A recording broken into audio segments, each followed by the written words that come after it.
bawat araw kahit buhay. Laging may pagsubok na dumarating, sama-sama nating harapin.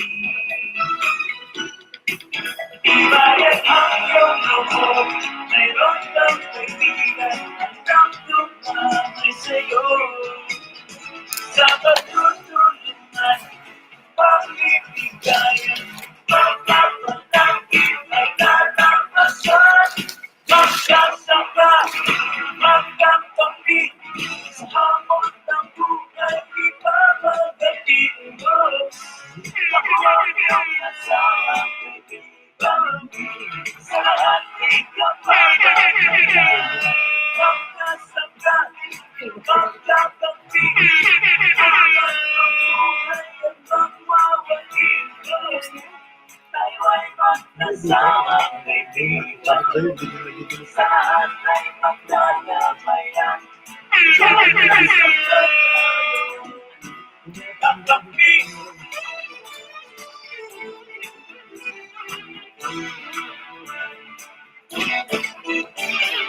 Bawat araw sa ating buhay,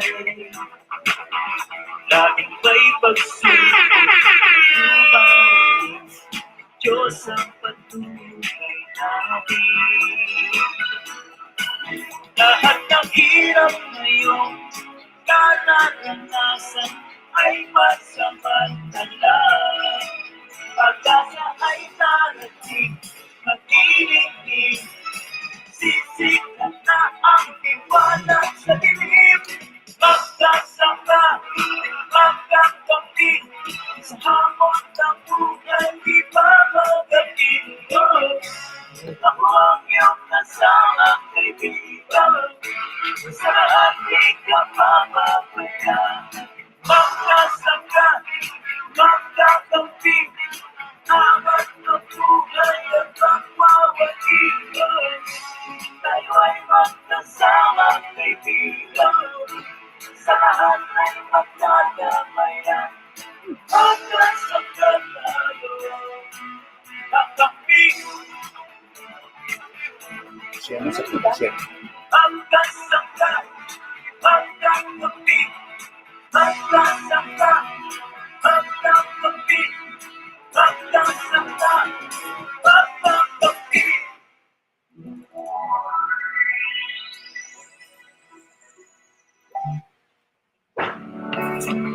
Ang programa ito ay hatid sa inyo ng Equilibrium Probiotics. Ito ay ang bagong food supplement na gawa sa mga piling gulay at prutas at dumaan sa isang masusing proseso para mapangalagaan ang inyong kalusugan. Ang Equilibrium Probiotics ay dinisenyo para sa kalusugan ng ating tiyan, tulungan ng pagkuha ng sapat na nutrisyon at ang pagpapalabas sa ating sistema ng mga nakakasirang toxins. Ang Equilibrium Probiotics ay may iba't ibang disenyo at sangkap base sa inyong pangangailangan. Mula sa boost para sa mga bata, fortitude, gusto great, miracle fruit, periwinkle, at ang pinakabago, liver pro. Ang Equilibrium Probiotics ay may pagmamalaki ng produktong gawa sa tarlac. Ito ay mabibili sa Dashen, Geta Road, San Sebastian, Phase 3, Binauganan, Tarlac City. At para sa mga malalayong lugar, mabibili din ang produkto ng Equilibrium Probiotics sa Lazada. Ito ay eksklusibong gawa ni Ginang Malu Reyes Nure. Ano pang hinihintay nyo, mga kasangga? Hala, bili na. Sa Facebook page. Hindi, paano siya mag-interview? Ang programang ito ay hatid sa inyo. Magandang umaga po mga kasangga. Nandito na naman po tayo sa ating weekly program ng Agri-Talakayan. Araw po ng Miyerkules, August 23, 2023. Yan. Ano po siya? Back to back. 23. Bahala na po kayo dyan. Hindi ko babanggitin. Mahirap na. So, yun po, no? Ngayon pong araw na to, napakaganda. Sana po hindi naman po mag-uulan na at magpapatuloy yung magandang panahon, maaraw. Pero wag naman po sana masyado mainit. Pero bago po natin simulan ang ating araw na to, ang ating talakayan, samahan niyo po muna ako sa isang maikling panalangin.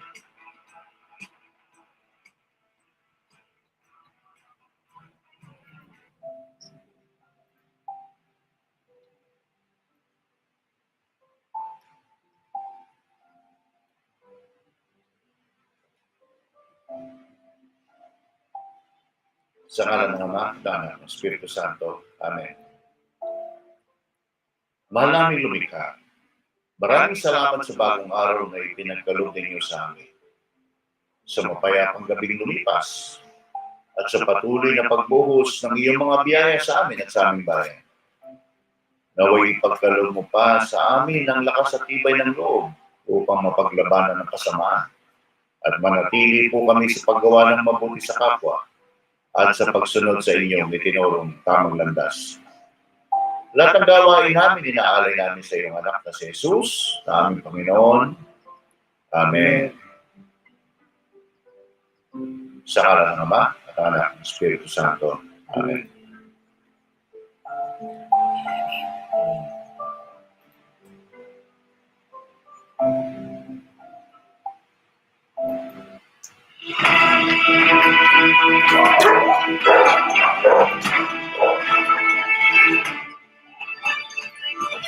Top news po muna tayo ngayong araw na to. Napakalungkot ng balita, lalong-lalo na po sa ating mga kapatid na OFW. Ngayon po isang araw ng pagdadalamhati. Ito po yung ating headline, DMW Chief Ople succumbs to cancer. Report by Mayan J. Malin and Alexis Romero to the Philippine Star. Manila, Philippines. Migrant Workers Secretary Susan Ople passed away yesterday afternoon. She was 61. In an official statement, the Department of Migrant Workers confirmed the passing of Ople. It is with great sadness that the Department of Migrant Workers announces the passing of our dearest Secretary Susan Toots Ople, the agency reported. According to DMW, Ople died peacefully at 1 p.m., surrounded by her family and loved ones. The cause of death is not immediately clear, but the DMW said it would release more details soon. DMW asked for prayers for the eternal rest of their secretary. Messages of sympathy and prayers flooded the DMW Facebook account following the announcement of her passing.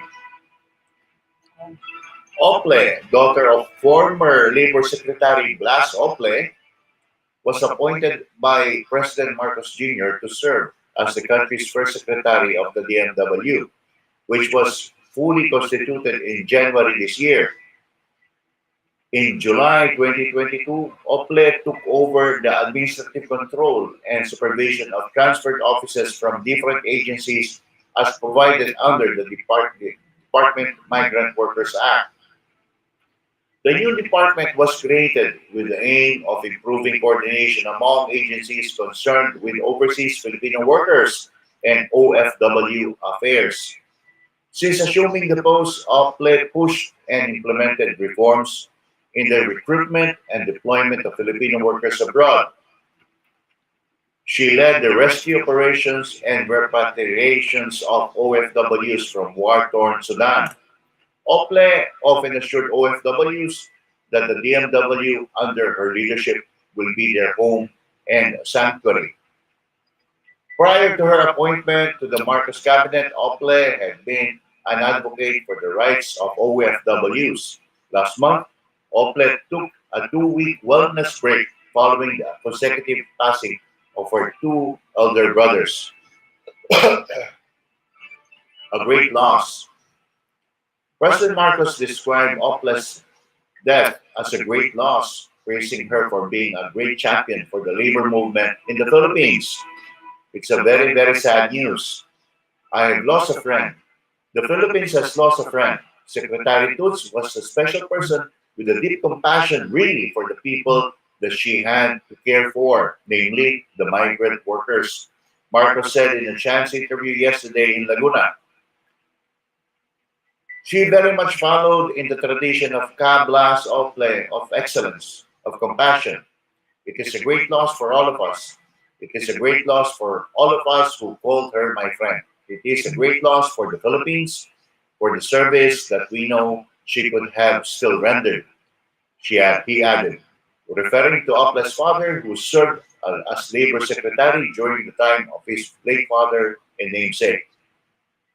The Philippines now also mourns a great champion for the labor movement in the Philippines. She dedicated her life in every waking moment to the welfare of laborers in general and migrant workers in particular, the president said in a Facebook post. For her part, Vice President Sara Duterte described Ople as a real patriot who dedicated her life to the welfare and protection of the fundamental rights of Filipino workers and their families. She was a beacon of hope and a source of strength for migrant workers caught in distressing situations while working abroad. She will be greatly missed, Duterte said. We grieve with her loved ones and pray that they may find comfort in the special moments they share together. She will leave a legacy that the nation will cherish forever, she added. Meanwhile, Labor Secretary Bienvenido Laguesma expressed sadness over the passing of Ople, whom he considered as a younger sister. Laguesma said he last saw Ople during the July 24th State of the Nation address of President Marcos Jr., and he felt that the latter was not really feeling well. Laguesma said he then told Ople that he will be praying for her good health. Condolences. Lawmakers also expressed their condolences on Ople's passing, saying her demise was a big loss for the thousands of OFWs. Ople's demise is not only a loss to the Ople family, but a big loss to the thousands of overseas Filipino workers whose welfare she has been championing even before she was appointed by President Marcos last year as DMW Secretary. Senator Francis Escudero said, Senate Minority Leader Aquilino Pimentel III and his wife Kat Pimentel extend our deepest condolences to the family, friends, and colleagues of Ople, saying Secretary Tu's untimely passing is a great loss to our nation. The untimely passing of Ople, a true public servant and ally, deeply saddened us. Senator Risa Ontivero said, she dedicated herself wholeheartedly to the welfare and well-being of overseas Filipino workers. Her work extended far beyond the call of duty as she tirelessly advocated for fair labor practices, better working conditions, and the protection of the rights of OFWs. In Congress, Speaker Martin Romualdez said that migrant workers and workers in general have just lost a great and tireless champion in Secretary Ople. She was the first secretary of the department Congress had created to focus on attending to the welfare of millions of OFWs. For his part, House Committee on Overseas Workers Affairs and Combined Party List Rep. Ron Salo extended his condolences to the family of Secretary Ople and the entire DMW. Secretary Ople was a true champion of the Filipino migrant workers. Her passing is a great loss to the entire Filipino nation, Salo added. OFW Party List Rep. Marisa Magsino committed that they will continue to advocate for policies that will improve the working conditions and benefits of migrant workers in honor of Ople. Bicol Saro Party List Rep. Brian Yamsuman pointed out that Ople's integrity, strength of character, and unwavering dedication to public service served as an inspiration to us all. Bacolod Rep. Greg Gasataya said Ople had enabled the transition of the DMW into a haven for Filipino migrant workers where she had the chance to help thousands of laborers here and abroad. providing the long overdue provision of support and resources for adequate protection and representation. ACT-CIS Party List Rep. Jocelyn Tulfo underscored that OPLE's commitment, passion, and dedication in serving our country, our fellow Filipinos, and protecting our OFWs is truly remarkable and have touched the lives of many. With additional reports from Cecil Suerte Felipe and Sheila Crisostomo. At dyan po nagtatapos ang ating update for today, August 23, 2023, Wednesday. At ito na po, papasok na po natin ang ating poging-pogi. Guwapong-guwapo.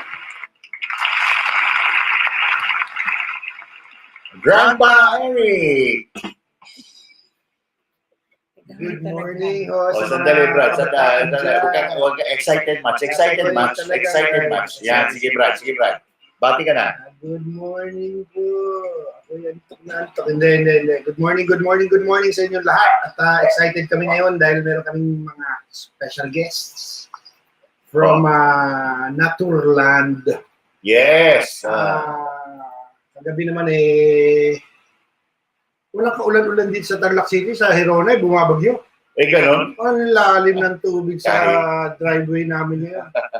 Ay nako, ewan ko ba kung bakit. Pero madalas umuulan ng hapon at saka gabi sa Hirona. Pero pag umuulan sa inyo, pass dito sa Tarlac. Pagka naman umuulan dito, pass naman sa inyo. Ganun yata panahon ngayon. 12 kilometers sa may ilang sir. Hindi na natin maintindihan ang sitwasyon ngayon Ewan ko ba? Laging pass. Pagka ulan doon, dito hindi. Pag ulan dito, doon hindi. Di ba? Kasalanan yan ng ano ba to? Yung climate change. Hindi. Climate change yan, Brad. Fossil fuel yan. O kaya nga, nagkakaroon ng mga CO2 emissions. Kaya nagkakaroon ng climate change. At yung mga bisita natin ngayon, advocacies. Ayan, ang gusto kong puntahan. Advocates yan. Ayan ang gusto kong puntahan. Kasi yan talagang yung mga guest natin ngayon, talagang advocates yung mga yan. Pinagtutulakan at pinagpipilitan na merong mas mabuting paraan. Yun, di ba? Hindi naman tayo dapat manatiling ganito na lang dahil ang sama ng hangin. Nakarating ka na ba sa Maynila, Kuya Dom? Oo. Diyos ko, ayaw ko nga lumuluwas Sinasabi nga sa akin. Sinasabi nga sa akin ng mga barkada ko, bakit wala raw ako sa Maynila? Sabi ko, napakabaho doon. Hindi sa tunay. Didiretsahin ko na talagang tunay talaga. At pag nandun ka, mas gusto mo pa yung tapusin yung mga dapat mong tapusin at bumalik ka na diba? Oo, parang in and out. In and out. Parang masarap na burger, in and out. Kumbaga sa fly in, fly out. Oo, fly in, fly out. Pumunta ka, bumuwi ka rin kagad. Talagang mananakip ang dibdib mo. Pagdating mo pa lang doon sa alam mo yung papasok ng EDSA. Kung galing ka dito sa NLEX. NLEX ba yan? Oo, NLEX.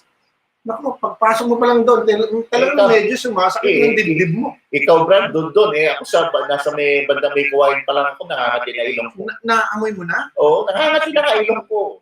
Nandun pa lang ako dahil hindi na talaga maganda yung air quality ng Manila. No? At itong mga bisita natin, no, mamaya pagka sa interview, makikita nyo yung kanilang inaadika, yung kanilang mga adikain, at yung gusto nilang mangyari para sa ating kapaligiran. Hindi lang dito sa ating bansa, kundi global ang approach. Kumbaga, hindi nagtatapos dito sa ating bansa yung kanilang adhikain. Totoo naman. At ang maganda rito, hindi tayo nagkakalayo ng gusto mangyari, Brad. Kala ko idadad sasabihin mo. Hindi tayo nagkakalayo. Hindi, malayo. Batang-bata pa mga ito, Brad. Mahiya ka naman sa kanila. Kabatch ko yan. Batang-bata pa mga to. Huwag mo nga, baka hindi na sila mag-online. Pagka sinabi mo kayo mo sila. Kabatch natin yan. At ito na, ipapasok na natin si Sir Daniel Marquez at si Ma'am Josie Tumanda.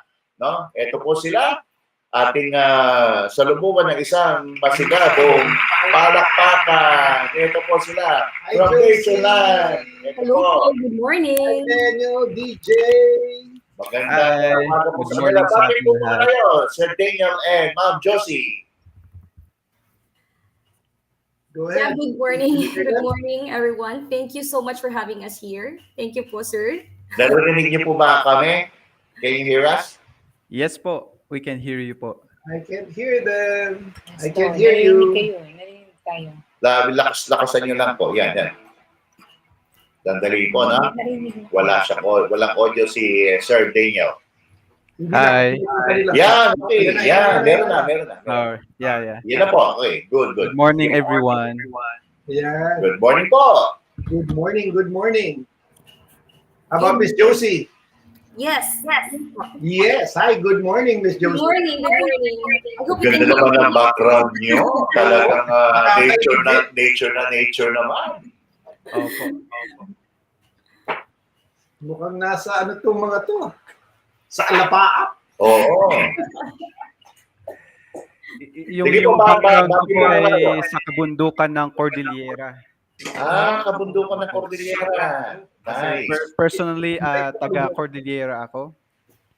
Uy. Cordillera. Saan po sa Cordillera, Sir Daniel?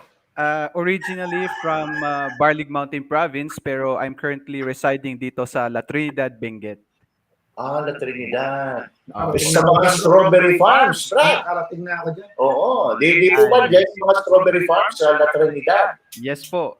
Akala Oo. ng karamihan sa Baguio, pero nasa La Trinidad yung Oo, mas- alam ko rin sa La Trinidad ang mga strawberries. Yes. Sa How about Baguio you, lang Ma'am minamarket. Josie? Yes, I'm here in Cagayan de Oro City po, in Mindanao. Ay naman! Mag-opposite ends of the Philippines, of the country. Yes. Opo. Kagay dulo-dulo pala sila. Okay. Yes. North and South. North and North and South. Sige po, bati po muna kayo sa ating mga taga-Cagayan, mga Cagayanons.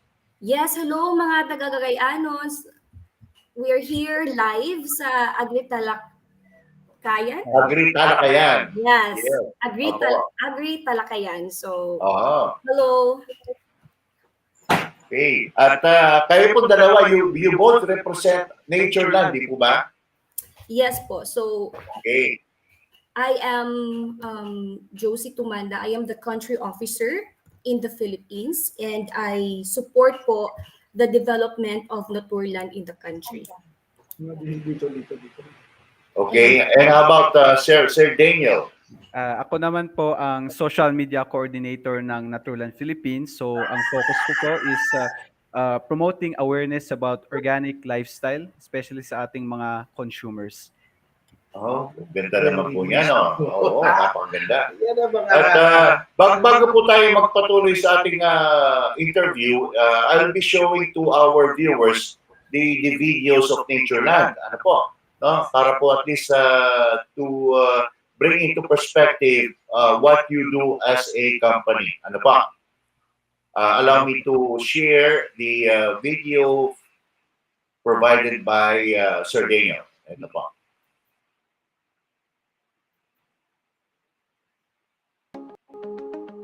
Welcome to the Naturland Philippines YouTube channel. Natureland. We created this channel to share with you the great things that together we can build an organic future. We are one of the largest international organic farmers associations in the world. And we have built a network of certified organic producers, processors, and retailers in 60 countries, including the Philippines, one of the 80 mega biodiverse countries in the world. In this channel, you are in for a journey wherein you will learn everything and anything about what it means to be organic and how it can take part in bridging the gap between the farmers, the consumers, and the environment. In the Philippines, we already have 3,207 smallholder farmers with our certification. We hope that with your help, we can grow this number and sustain our support for them as they bring their organic, quality produce to the stores that also support the cause. So what are you waiting for? One way to start building our organic future is to share this great news. Please like, comment, and subscribe to our channel. And together, let's take it to heart the guiding organic and social principles of Naturland. We are organic. We are the future. Together, organic worldwide. Nice. Yun po ang Naturland, man. Natureland. Bago po ba yung pagbanggit yan, mga mama sir? Natureland o Naturland? Paano po ba? So actually, Naturland is like a German word. So nature Naturland. kasi, it's Natur. It's how they pronounce nature sa Germany, Natur. So it's Naturland. Oh, Naturland. Okay, Can Naturland. pronounce it as Natureland or Naturland. Naturland. But what you're currently using is the German term for it, right? Yung Yes, Naturland. very, very flexible naman po. Natureland Okay. or Naturland. So it's a company that is based in Germany. Yes. So actually, sir, Naturland is a non-profit farmers association. In fact, we are one of the largest, as you have seen in the video, we are one of the largest international organic associations promoting organic agriculture worldwide. So our headquarters is in Graffelfing, Munich, Germany. Munich. Yes, yes. Okay. And founded in like 1982 with group of farmers, scientists, and critical consumers. Oh, Yes. ganda. Yes, so right now, yes po. How about in the Philippines? How many members do we have here? So right now po, in the Philippines, we have around 3,270 farmers in the Philippines. So That's nationwide. yes, worldwide, we are 125,000 farmers, gardeners. Wow, impressive. Wow. That's really impressive, huh? And we are also present, as I've said, worldwide in 60 countries. So including na dyan yung Philippines. Okay. And how about yung mga current associations ngayon? Can they still be part of your organization? Parang hindi lang member ang mag-join kundi yung entire association. Is that possible for you? Yes po, that's very possible. In fact, we are working with like-minded associations right now. So though we are a farmers association, we do not limit our activities, of course, involving with the farmers, but also with like-minded organizations. So if you allow me, sir, to talk about more about Naturland para naman maalaman ng mga viewers. Yes, please. Yes, please, by all means.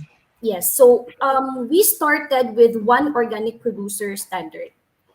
That's today we have different standards na covering the whole product line. So we have been, or our Naturland farmers have been the groundbreaking global pioneers for 40 years.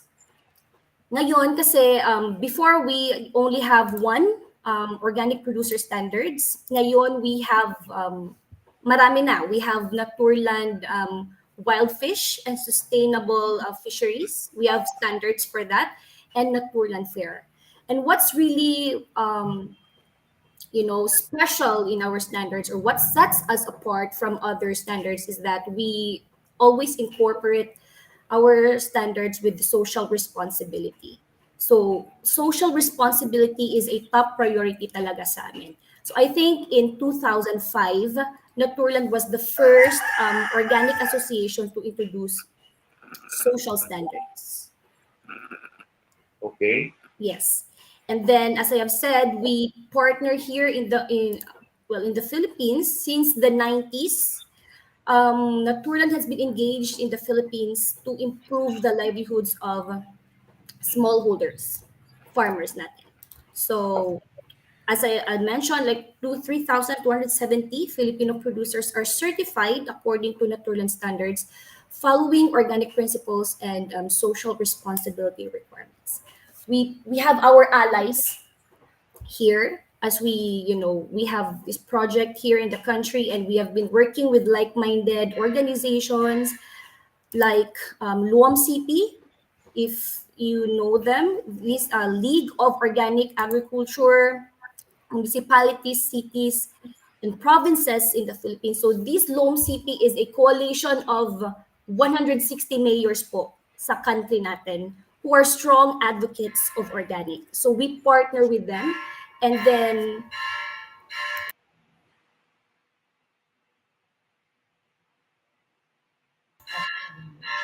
I'm sorry if you can hear that one. Yeah, okay lang po. So yeah, we partner with them. So we partner with the mayors, no, all over the Philippines who are strong advocates of organic agriculture. And right now we are working in the Cordillera region in Tublay, and also in Mindanao, Kauswagan, Llano del Norte, if you are familiar, sir. Oh, yes. I'm familiar with Volkswagen. Yes, Ibagat. In fact, in Kauswagan, na-held yung Asia Organic Congress last June, just this June this year. So, yun, may mga event tayo na ginather natin yung international delegates for who are advocates also for organic agriculture doon sa Kauswagan. So, of course, we are also looking forward na hindi lang si Kauswagan yung mag-host ng ganitong event, international event. Of course, any municipalities who are also doing organic farming is very welcome to support also our cause. Okay, ang ganda. And I'm sure you're not alone in doing all of this, Ma'am Josie, no? Yes. So in the Philippines, we are 4 here locally, but of course, I also have colleagues din sa Germany na like we are 7, 6, but in the international department, marami-rami po kami.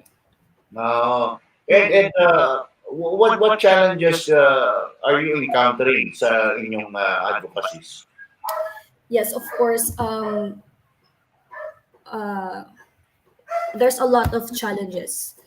No, unang-una is, of course, when we say organic farming, there's really holdback for our farmers. Kasi, and even, especially yung mga non-organic farmer practitioners, they say na organic farming is matagal. Tapos, parang maraming mga kailangan gawin. But the challenge for us is to really impart what are the benefits and ano yung mga mabubuting implications or like results with organic farming. Mga long-term benefits, yes, na? Exactly.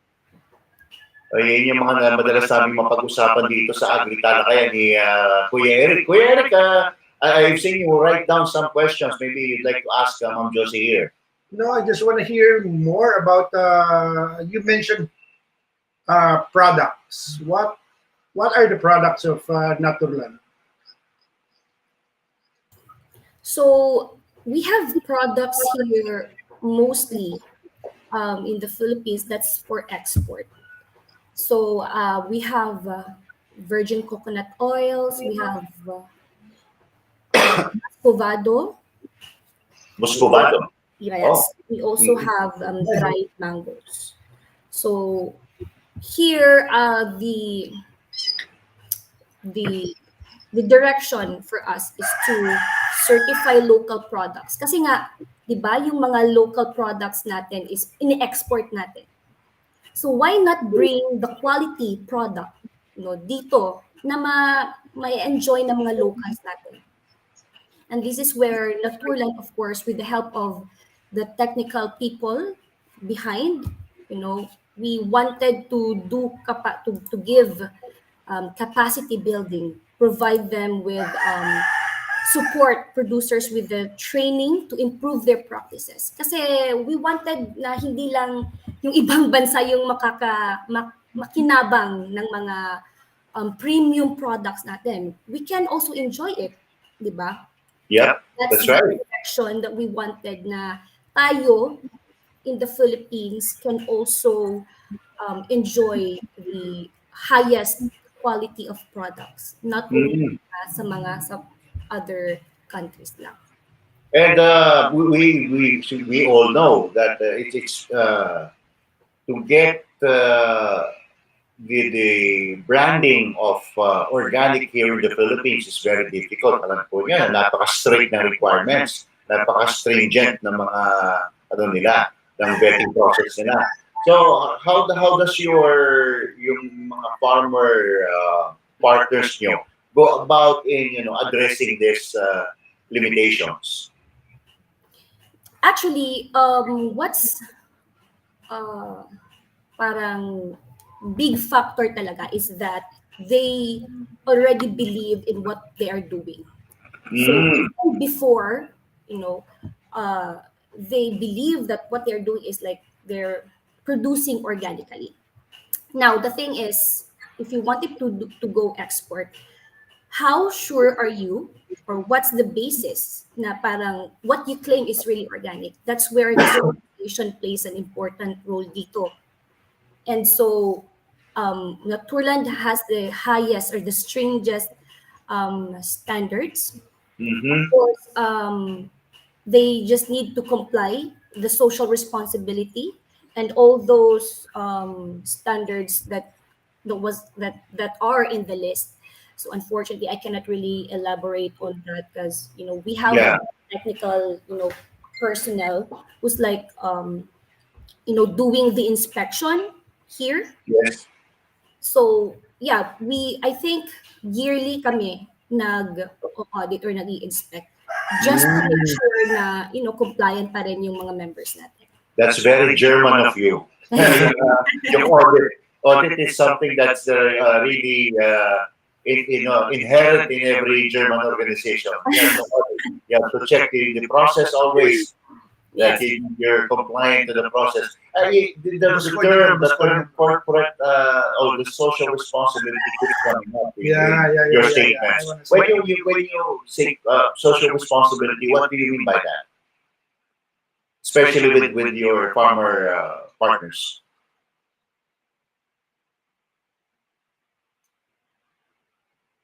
Yeah, Ma'am Josie? May delay.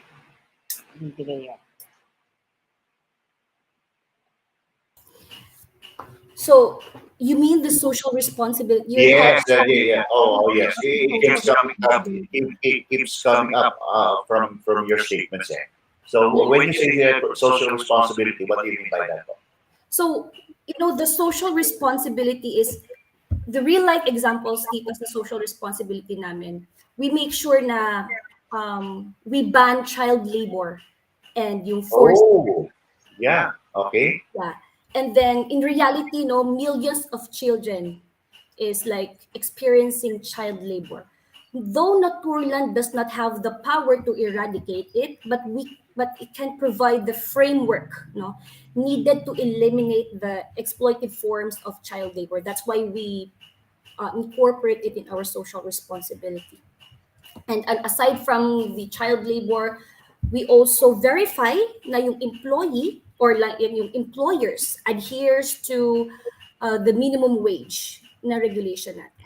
So these are just some of the examples of the social responsibility. That's for the welfare talaga, not just parang doing organic.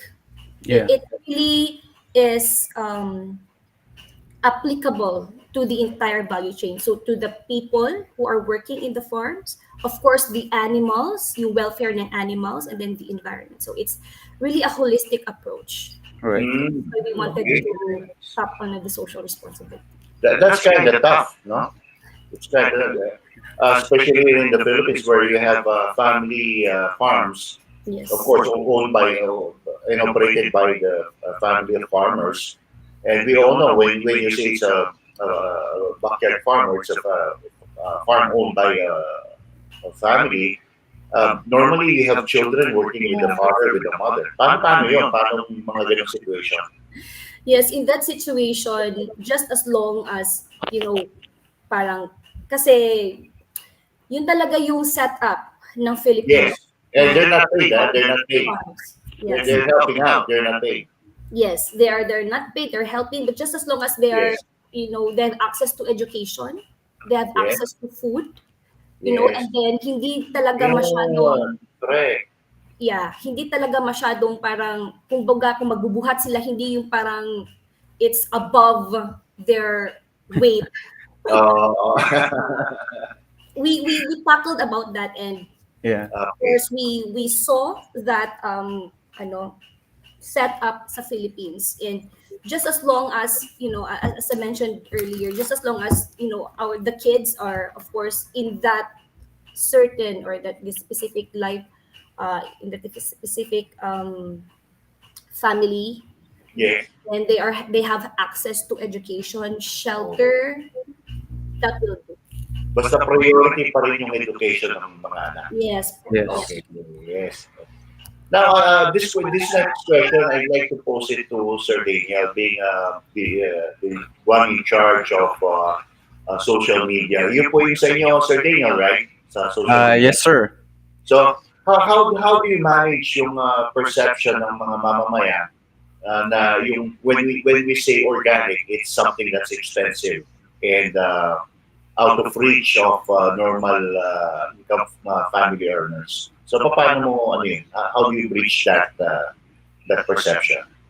Yeah, I think that's the common perception talaga na organic products are more expensive compared to conventionally produced, let's say, fruits and vegetables.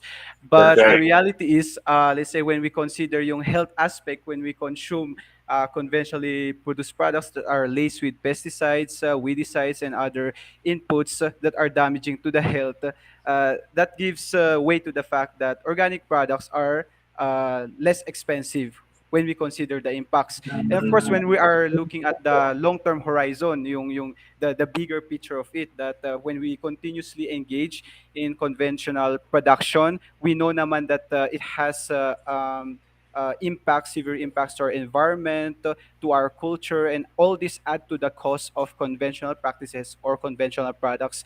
Now, when we switch to organic production, sure, in the shorter term, andun yung mga immediate expenses that we need to allocate, or that we need to put for the production. But eventually, pag pag namamaster na natin yung organic production, we begin to have lesser costs, and that eventually leads to lesser cost sa ating mga produce. Let's say sa isang particular farm, it will shift to ako from conventional, it will switch to organic. Definitely kailangan niyang mag extra spend for organic fertilizers, or even in creating systems and practices to produce compost or liquid fertilizers that are organic. Eventually, definitely there are costs to that. But as he or she go on practicing those, eventually nami-minimize na din yung cost, especially pag na-build na niya yung system sa farm mismo, everything is there, na hindi na niya kailangan kumuha from companies ng mga fertilizers. Then that will yield cheaper rates for our organic produce, which I hope sana that the government will give attention to and support, instead of just focusing their attention to the conventional practices. Oh yes, that's a bad habit of the government. So that's Miss Miss Josie and DJ, yung costing, no, yung costing ng ating practices, which is dear to our hearts. Yung organic, sinasabi lang mahal because we have to clean up. That's the first job that we need to do. right. We need to clean up the mess that the synthetic farming practices have been employing. Yes. Kaya tayo namamahalan. It's That's not that we are that our practice is expensive. Kaya marumi yung ginawa nila. So we have to clean it up first. Totoo. Hindi tayo mahal eh. Let's remove that from our in our consciousness na mahal yung organic farming. It is not. We Yes. just need to clean up the mess that they did. From a starting standpoint, kung talagang level lang yung playing field, na parehong malinis yung lupa, mas mura talaga ang organic farming. Except that we really have to clean their mess. Yes. Pagka malinis na, let's go. Let's figure out kung sinong talaga mas mura. Actually, Naturland, although you're a big company, you're still facing giants in the industry, sa agricultural industry. Mas malalaki yung mga nakakalaban nyo, and they are very much entrenched in their practices. Di ba? Entrenched na sila. So, how do you propose to do that, especially with the mindset of the farmers na yung kasi binibigyan sila ng voucher. Alam mo naman, yung chemical component ng farming, it's supported by our government, no? And that's part of the dirt. That's part of the dirt. The dirty game that they're playing. Yes. It's something that they provide to the farmers. How do you propose, or how is Naturland, addressing that? Paano kayo lumalaban? You can go ahead, Daniel, and then I can. Okay. Well, that's really a very tough question to answer, especially especially if we look at the bigger picture, you're really battling a particular system na entrenched na sa ating society, down from the national down to the LGU level. Kasi imagine that we have observed that in many LGUs, mismong yung municipal agriculture office yung nagpro-propose or nagbibigay or share ng mga chemical inputs sa ating mga farmers. So definitely in the areas where we are working with, it's really more of the benefits, the long-term benefits that the farmers can get in terms of their health, in terms of their livelihood, that we are doing. And of course sa aking part on the social media, so that there will be support sa mga ganitong practices, kumbaga para ma-mainstream natin yung default organic practice natin way back ago, especially sa akin na isa akong katutubo, and by default we are organic. So that's what we are doing. What really are the benefits of organic agriculture for the farmer, for the community, for the consumer, not only in the short term but also in the long run. Ayun po. Okay. And what's your take on this, Ma'am Josie? Sorry? What's your take on that particular issue? In connection, I believe that this is really a long journey to travel, and I am really happy that although this is still a long way, Philippines has a very long way to go. I am very happy that there are a lot of organic advocates, like-minded individuals who are very active in promoting organic agriculture. And so, as Naturland, we are very aggressive in promoting through our social media, kasi dito tayo makaka-reach ng this is the modern communication channel right now, no? Now we really reach wide targets if when using social media. And so we wanted to educate, to inspire, of course, through education, through informative readings sa aming social media, through their inspiration with the stories of our farmers. Eventually, we are very hopeful that it can change the heart of our consumers. And by changing the hearts of their consumers, they are patronizing now to buy or to purchase organic product, and in the end, happy si farmers.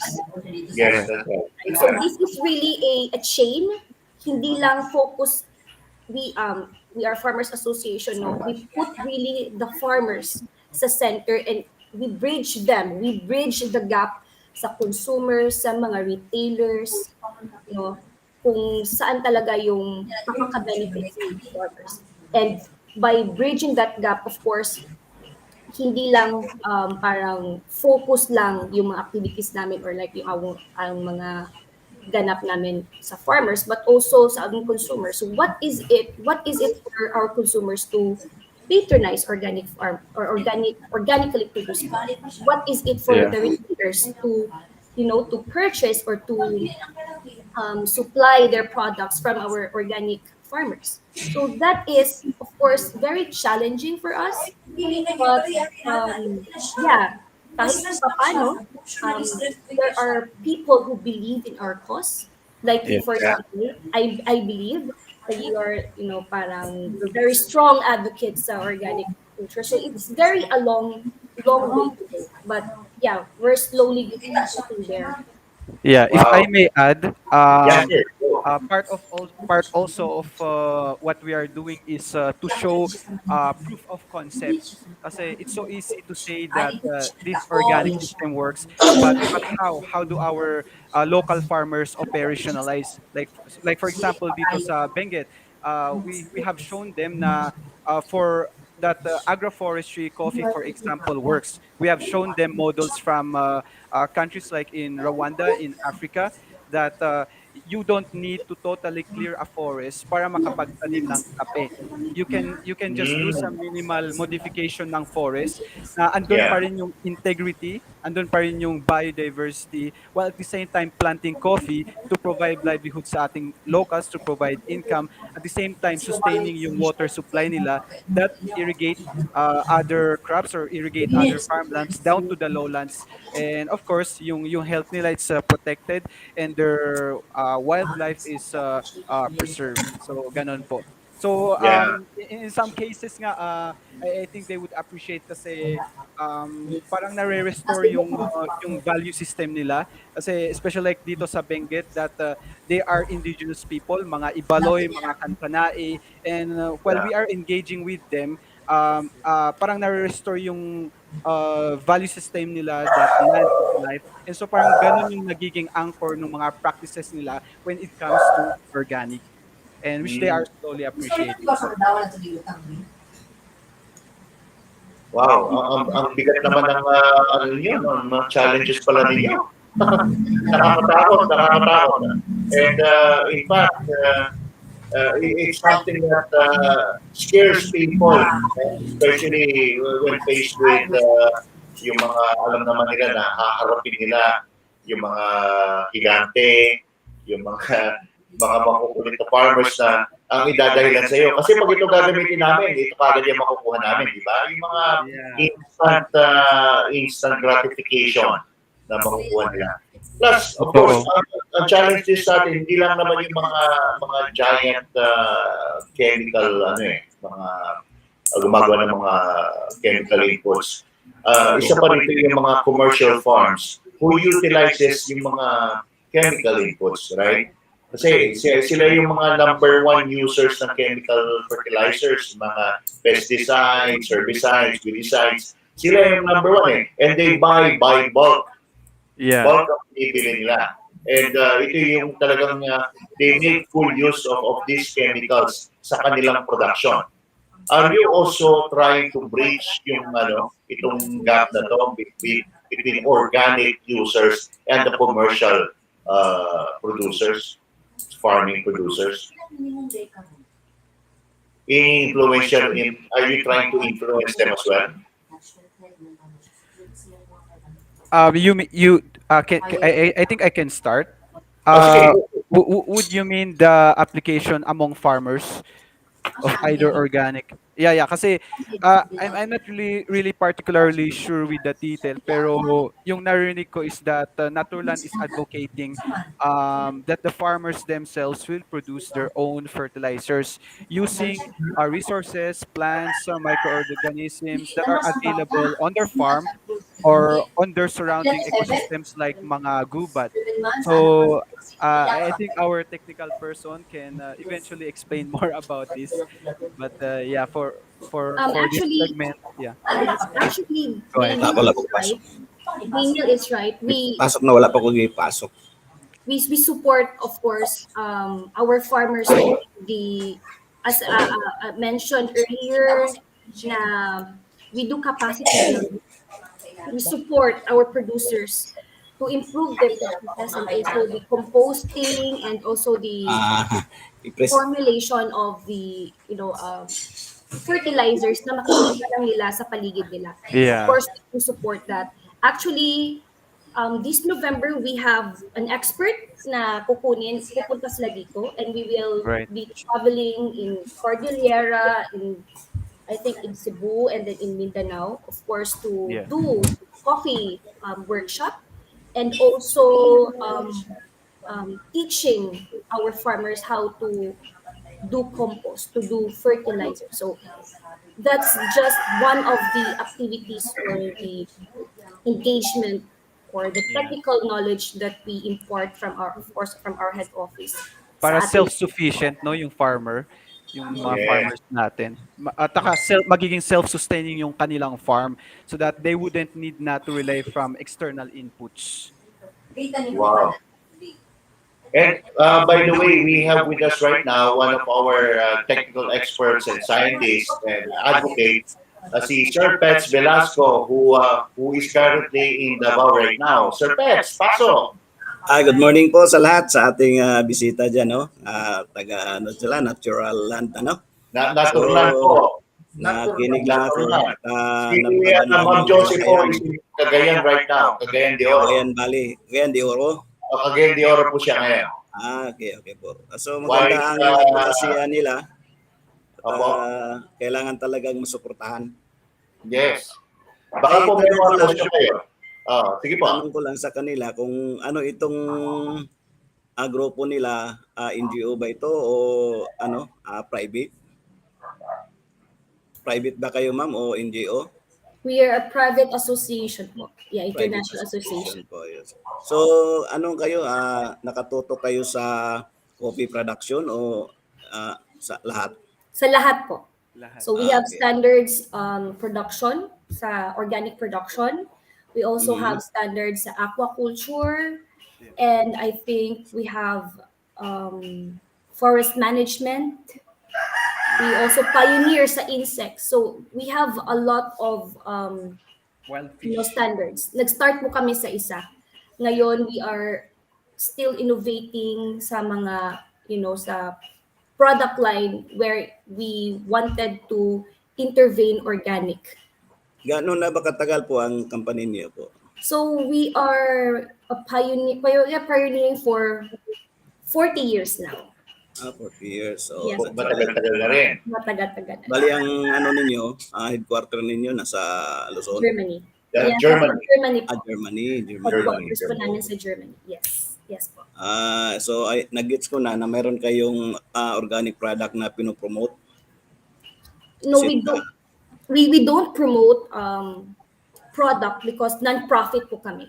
We just support the advantages or the health benefits in using organically produced products. So of course we also wanted but that's a different organization sa Naturland who is like really proactively promoting and supporting our partners who have products. Yeah. But right now kasi yung mga products natin sa Pilipinas is export sa Germany or sa Europe. So ibig sabihin hindi kayo nag-promote pero nagbebenta kayo ng product? We don't sell din po. We don't sell.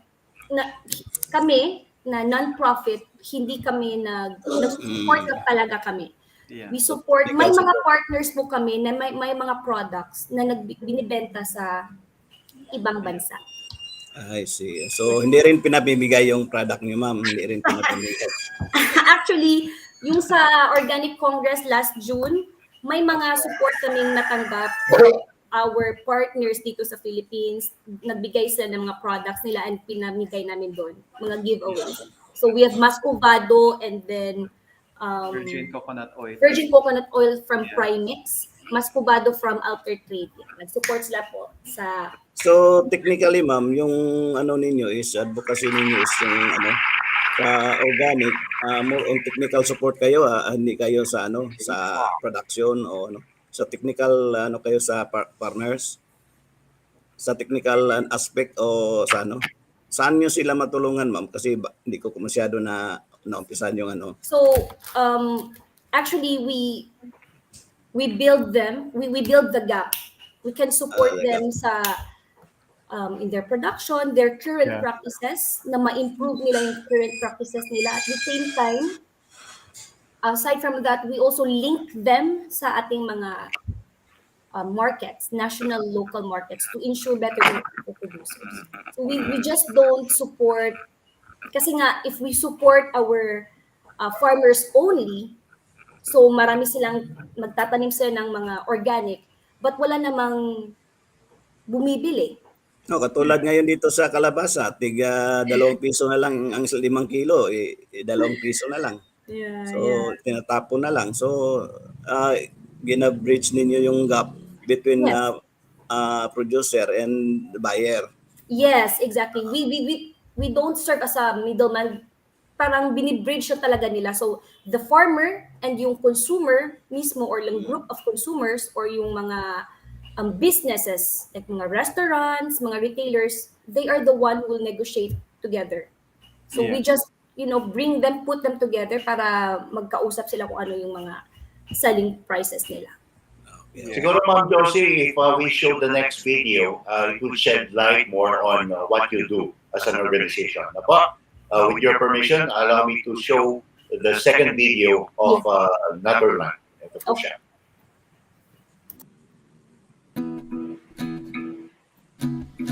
We asked random people what going organic means to them.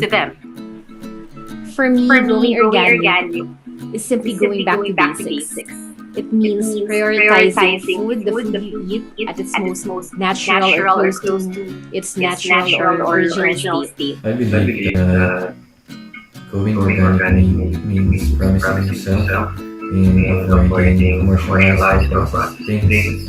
Going organic for me means consuming healthy food because it's non-GMO, has less pesticides, and it's grown by renewable resources. Going organic actually is discovering the real roots that are how we take care, cultivate any kind of produce. According to the International Federation of Organic Agriculture Movements, or IFOAM, organic agriculture is a production system that sustains the health of soils, ecosystems, and people. In general, going organic often only pertains to using and consuming food items that have been produced using natural methods, without the use of chemicals and other artificial substances. Most people, when they hear the phrase "going organic," they often relate it to living a healthy lifestyle or even dieting. While this is true, going organic means something even more. The need to go organic is more obvious than ever. When it comes to the environment, in 2012, the Philippines only emitted 86,180 kilotons of carbon dioxide. As of 2021, the Philippines now emits 145,420 kilotons of carbon dioxide. Dioxide emission is the primary reason for the increasing negative effects of climate change. There is also an impending problem where the country might lack farmers soon, since the average age of farmers now are currently at 53 years old, according to the Philippine Statistics Authority. This is because opportunities for a sustainable and profitable livelihood in farming has yet to improve in promising rates in the Philippines. We at Naturland view going organic as a holistic approach to ensuring sustainability. While you may enjoy the benefits of going organic within yourself initially, the farmer who produced the products you consume is given a fair chance at building a livelihood through his farm. The soil where your products came from also has less chances of being eroded right away. Supporting organic products also mean less demand for products that use methods that have adverse effects to the environment. Given what you know now, what would be your answer to the question, what does going organic mean to you? For more information about going organic, don't forget to like, comment, and subscribe to the Naturland Philippines YouTube channel.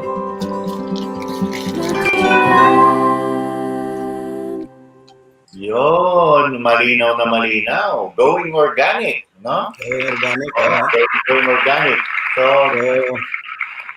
meron tayong the same objectives sa Agri-Talakayan. So yes, hindi po niya talagang grupo. So hindi tayo nag-iisa, dami natin Yes, it's very nice, working or like being with the people na talagang strong advocates talaga sa organic. Yes. And thank you talaga for sir sa pag-imbita niyo sa amin dito. Yeah, it's our pleasure. It's our pleasure. And if you allow us, sir, na may promote sana kami dito sa upcoming event po namin. Friday, August 25, we have our upcoming live stream. Yan po, no? Yes, organic versus conventional agriculture. So which should be the norm? So these are our speakers. So I hope everyone to join us sa live stream namin as we talk more about like organic agriculture. Yes, we'll make time for this. I am already enrolled in that. Wow. Yun, Yes. perfect. Oo. So, ayan po, no? For those who'd like to, sa mga manonood natin, please join the live streaming, no? Ng Naturland. Maganda po ito, no? You have two speakers, right, Ma'am Josie? Yes, two speakers po. Daniel, go. If you can. Yeah, so we have our first speaker, si Dr. Charito Medina. Siya yung founding member ng Farmer Scientist Partnership for Development, also known as Masipag. So basically lang naman yung itatakol niya is about the impacts ng pesticide application, including other non-sustainable methods. At the same time, magbibigay siya ng solutions or interventions that has to be made, especially by the government. So yung ating speaker naman, si Mr. Eli Natividad, who is the founder of Farm to Cup Philippines, will tackle yung impact ng unsustainable monocropping practices. So at the same time, he will be showing mga concrete models that he is creating in order to prove that agroforestry farming models work in different kinds of crops, especially coffee, while at the same time providing livelihood sa ating mga marginalized groups like the indigenous people. So yeah, feel free to join everyone, and we hope that you can also share itong event namin for more people to be aware of the agricultural situation sa ating bansa. Yes, please. And for those of you who are interested to know more about Naturland, please scan the QR code and it will lead you directly to their homepage. No, marami po kayong makikita at matututunan sa Naturland. Please scan the QR code at automatically it will bring you to the Facebook page of Naturland. Yeah. Anong oras po ba yan? Anong oras po yung webinar niya? 3 p.m. po. 3 p.m. to 4:30 p.m. ng August 25. Maigsi nga lang maigsi. Maigsi lang. Yes. Maigsi lang siya. Mas mahaba Opo. pa yung show natin, Mr. Josie. Mabibigyan tayo dyan. Actually, na-shorten yung talk para magkaroon ng more interaction between sa participants and speakers. Okay. Yes po. Parang ganito sana na talk show. Yeah. Actually, for your information, Sir Daniel and Ma'am Josie, ang ating expert si Sir Pets Velasco is a scientist. So he also designs and develops products that would help improve farm output using organic means. So he is totally against chemical inputs. Yeah. Meron nga pala meron akong bagong word na talisudan nung isang araw. Nabanggit natin ang word na pesticide, fungicide, yung mga non-sustainable application ng synthetic farming. Ang word na ginamit nitong scientist na to, na pinakamamahal ko, si Vandana Shiva, ang tawag niya dito ay ecocide. Ecocide. Right? Ecocide. Ecocide. Talagang malalim na talaga yung paninira. And if you're a fan of ecocide, hindi na ecosystem hindi na ang pinatay, ecosystem na. Ecosystem na nga po. That's ecocide. And if you are a fan of ecocide, you are now prone to suicide. Yes, right. Suicide na lang. Oo, dahil kumakain ka ng mga pagkain na punong-puno ng pesticide, herbicide, pesticide, lahat na ng side nandun na. Antibiotics. Oo, antibiotic, no? Growth hormones. Oo, hindi ka pa nagkakasakit, puno ka lang ng antibiotic. Kaya yung manok na kinakain mataas ang growth hormone kaya lumalaki yung dede ng mga lalaki. Saka nagiging back. Totoo yan. Parang addicted ako dyan. Kaya nag-develop tayo ng growth hormone na organic para dyan. Kaya pala si Kuya Eric malapit na mag-tura. Oo nga laki na nga mas malaki pa sa asawa ko Yung pala yung salarin. Brad, no? Mas malaki pa itong sa akin sa asawa ko kaya tawa dyan, DJ. Tayo Kaya nag-develop tayo ng organic na growth hormone para sa manok at saka sa baboy. At on trial na ngayon po yan. Wow.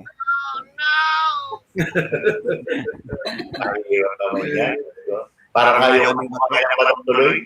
Excited na ako for Friday, bro. Mag-enroll kayo for Naturland 1.5 hours. Yes. Please. Sulit ito.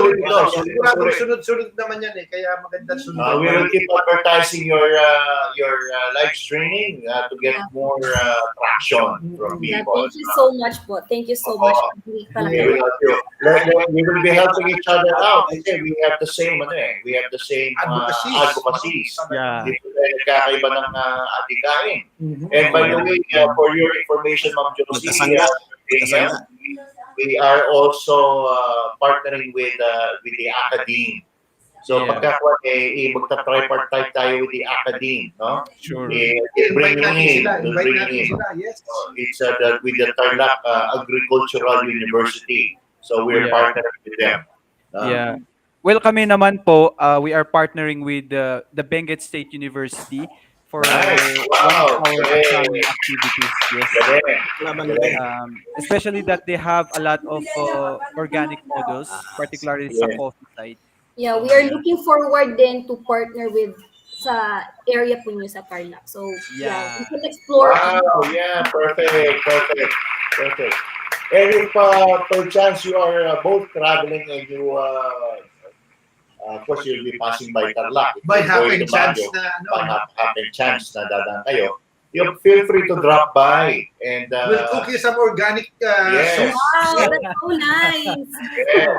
Actually, marami kami pinopromote ang mga organic products ourselves. So we're helping out local farmers by getting their products and selling it ourselves. So we're trying to help them dispose of their products as soon as possible para mabalik agad yung kanilang investment, no? Para ma-encourage pa sila na to repeat what they're doing. That's right. The only way you could make organic practice sustainable is by making it economically viable. That's right. That's how to do it. That's how to do it. Hammering the benefits to nature, to the ecosystem, to the health. It's a good way also. It's a good thing, but let's face it. It's economic reasons that would sell. That's right. Which comes to mind, I have a question. Sustainable farming. Yung Naturland po ba meron tayong vehicle? Yung talagang tangible vehicle na magagamit na ating farmers as a hub. Kumbaga, meron ba tayong palengke? Miss Josie? Meron pa kayo na parang palengke. Market ba yan? Online or? Doon lahat nagpupunta yung mga farmers. Online or? Could be physical. Brick and mortar, yes. We don't have the capacity to really build it on ourselves, no. So what we did is to partner, like for example sa NGO or sa LGU, like for example in Sibagat, they have this trading post. So we support trading post, yes. Wherein they that's the way to go. Trading post. Farmers, and then doon na lahat kino-consolidate yung mga yung association yung association is parang or yung cooperative is binibili nila sa farmers and then yung si co-op na mismo yung magdi-distribute. So yung trabaho lang talaga ni farmer is magtanim ng magtanim. Yes. Yeah. Tama. So they act as a buyer? Para di siya mong problema. I-clarify na natin yan. At Naturland acts as the buyer. Ay, narinig yung may question ni Kuya Eric. Does Naturland, can also Naturland act as a buyer? Or does it? Both as buyer, but we bridge them farmer to the retailers. So you look for buyers. Consumers. So right now, for example, for the fresh produce, we have this plan on collaborating with the restaurants. Kasi yung restaurant, may mga fresh talaga sila ng mga produce, like mga sa mga menu nila. Yeah. So connect them para si restaurant is mag-aangkat na sila directly kay farmer. Yeah. For specific na pananim or the specific Good thing kasi there are a lot of restaurants throughout the Philippines na nagpa-prioritize na ng mga fruits and vegetables that are produced sustainably. So we are identifying and partnering with them. At the same time, sa mga social enterprises, especially sa cities na who carry the same advocacy as us. Yes, actually mas maganda po no kung lahat ng mga organic advocates ay magsama-sama. Like for example, itong we just interviewed last week a company or an organization of producers that have bonded themselves and formed this Biline. Biline, it's an online app that's based in Nueva Ecija, and they are also advocating organic products. So yung kanila is from backyard to your home. So if you have members who are based in Nueva Ecija and who are organic farmers, they could actually avail of this app, no, to sell their products. And wala na problema sa supply chain, sa logistics, because the Biline has partnered with TODAS, mga TODA, tricycle operator or transport operators and drivers associations to move yung mga products of the farmers. So napakagandang concept. It's now being used in Nueva Ecija. So if you have farmer members who are based in Nueva Ecija, we are encouraging you, we are recommending that they use Biline para tayo mga organic advocates magkakasama na, di ba? Hindi na tayo lalayo pa sa pagtulong sa mga kaparehas natin. So yun po, no? So Ma'am Josie, so that's just for your information. Yes. That's part of our recommendation. That's good. Opo. So Ma'am, I believe Ma'am Josie has an urgent event too. Oh, okay. So we really have to let her go. Yeah. Any last word? But can Sir Daniel stay with us, ma'am? Yeah, sure. Why not? Yeah. Sandali lang kami, Sir Daniel, siguro hanggang mga alauna, alas 2 ng hapon. Kahit magtsikahan lang tayo. May kilo ng programa natin. Buy you lunch. Organic rice and organic. No. Sige pa, any last words before we let's go? Yes. First of all, thank you talaga Agri-Talakayan for having us here. It's really a great opportunity to be guesting in this segment, no? This could really help build awareness sa ating mga members and followers din ninyo. So I believe na we are called to participate talaga in the economic growth in the Philippines as organic. So thank you so much. Mabuhay organic. It's a big pleasure. It's an honor and a pleasure for us as well. So, and we do hope that this will not be the first and the last time that we will be guesting on our show. Of course. We are looking forward to more collaborations with you, partnering with you, with our other partners as well. So, magkasama-sama, let's federate ourselves into a larger entity, no? Yes. We can be a force to be reckoned with. Kaya kailangan po tayo magkakasama. Hindi po tayo pwedeng mag-iiwanan. Exactly. So, Agree. thank you very much po. So, we po kayo. Maraming salamat po. Thank you. Okay, ma'am.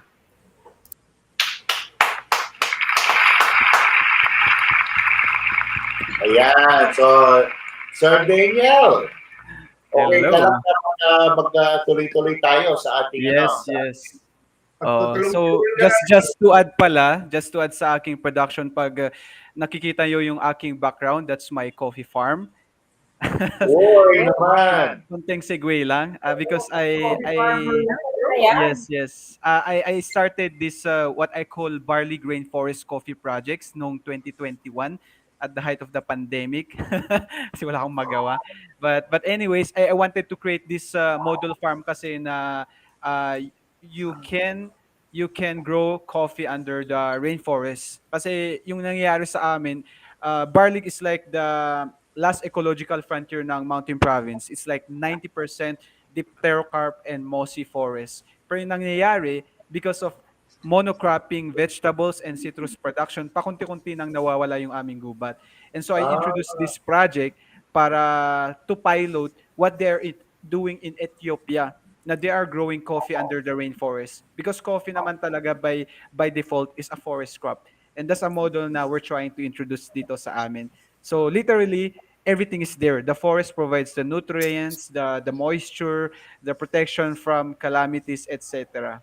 And we hope this works. Okay. So far naman, we will be having our first harvest this year. Kasi 2 years lang namunga na yung aming Catimor Arabica.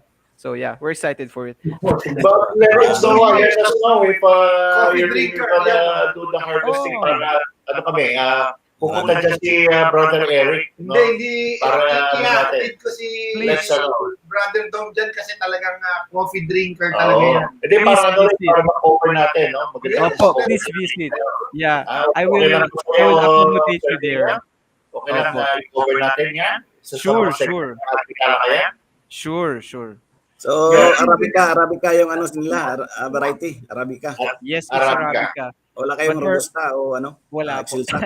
Yung elevation po kasi nung farm namin is 13 to 15 meters above sea level. So we're planting sa background mo ay pilot mo niya na farm, pero coffee, wala akong nakitang coffee, parang ito yung makikita mo yung maliit doon sa likod ko. Kasi nung ito yung nasa picture ng 2021. Malita. Yeah. Kasi dito sa Mindanao kasi nakakandak ng training ang coffee production itong Nestle. So 20 years ago, isa ako sa naimbitahan na sumali sa training nila sa coffee production. Nestle sa plantation ng Nestle. So iba yung orientation nila. Dahil mas maganda daw ang kape doon sa walang sa mainit, hindi sa So nasanayan naman din namin sa probinsya na naka-undercrop ang kape. So yun na nga, nakita ko rin na maganda din talaga sa open space yung yung kape. Ganon din yung Arabica din ng nila, variety, at may Robusta sila. So, technically, na rin tayo dyan, na-train natin din tayo sa coffee production. So, alam natin din ng sistema ng coffee. Kaya, na-interest ako din sa inyo dahil nag-under, kayo ng coffee dyan sa Benguet. Sa Benguet? Yung farm na Mountain Province. Mountain Province. So yun lang. Maganda yan, magandang ginagawa ninyo dahil nag-convert kayo ng instead na lang, yung forest lang, kayo ng undercrop kayo ng nag-intercrop kayo ng coffee. So maganda po yan, magandang i-cover yan Kuya Eric pagka nag-harvest na sila. Yes, so definitely. DJ, anong month ba yan? Anong month yung harvesting? Mag-start siya ng I think October to February. So please, if you have time, visit Wow, that's long period. Mahaba yung harvest period. Limang buwan yun. Limang buwan Yes, yan. yes. Bakit Hindi kasi ganun sasabay. So, hindi sabay-sabay yung pag That depends kasi po sa climatic condition tsaka sa elevation. Pag colder areas, mas matagal yung ripening ng coffee cherries. Pag lower elevation, mas mainit, mas mabilis lang na mahinog yung coffee cherries natin.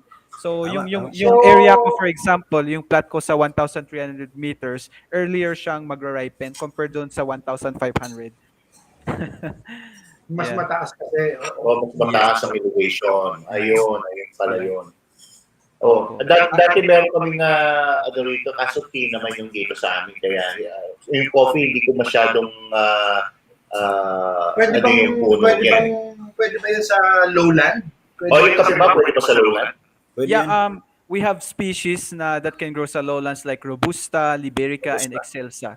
Pero Arabica kasi, ideally, at least siya, 800 meters above sea level. Pag sa tropical area. What you're saying, Sir DJ, is alam ng puno yun.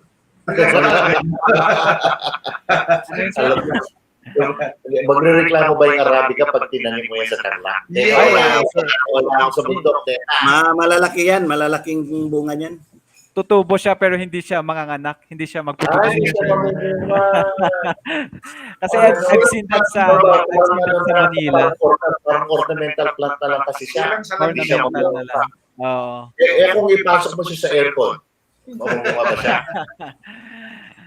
We can experiment. Pag control siguro yung environment, pag control it can work. Pagpatayo ka ng isang malaking rito greenhouse na naka-aircon. Bro, talupan mo lang Hirona, tapos dadali ko lang sa lugar ni DJ. Yeah. Well, just to share pala, one of our speakers sa upcoming live stream, si Mr. Eli Natividad, mayroon siyang farm dyan sa Tarlac. Dyan actually yung pinaka-main base niya. Yeah, and he's somewhere in the highlands, I think naka-border siya with Pangasinan. So, San Manuel or San Clemente? I think San Clemente. 600 to 700 meters above sea level yung elevation. And his plant is Catimor arabica. Integrated sa native trees, banana, mga cover crops, etc. San Clemente lang yung brad. Baka pwede natin puntahan. Pero mataas ang San Clemente. 700 meters daw ang elevation. Yes. Yeah. I think he will show yung model niya na yan sa Tarlac during his presentation sa live stream. Pwede natin puntahan doon. Sige. Yeah. Kasi he was sharing to me that area used to be a kaingin hub. Pero nung na-introduce niya yung agroforestry coffee, everybody is now engaged into that. Yeah. So mas at least nakapagpalit siya ng mas eco-friendly alternative. Yes, and it also is sustainable. Yeah. Tanong lang ako. Yes, sir. Mayroon na ba kayong niyan? So far, ilan na ang membro ninyo o sa Naturland? Sumali sa coffee production diyan sa inyo? Ilang tao na ba o ilang hectares na ba yung nataniman ninyo diyan? Yung farm ko po kasi sa solo proprietorship. Ayun so wala pa akong member, pero we have itong partner namin which is Farm to Cup that has partner farmers in different parts of the Philippines.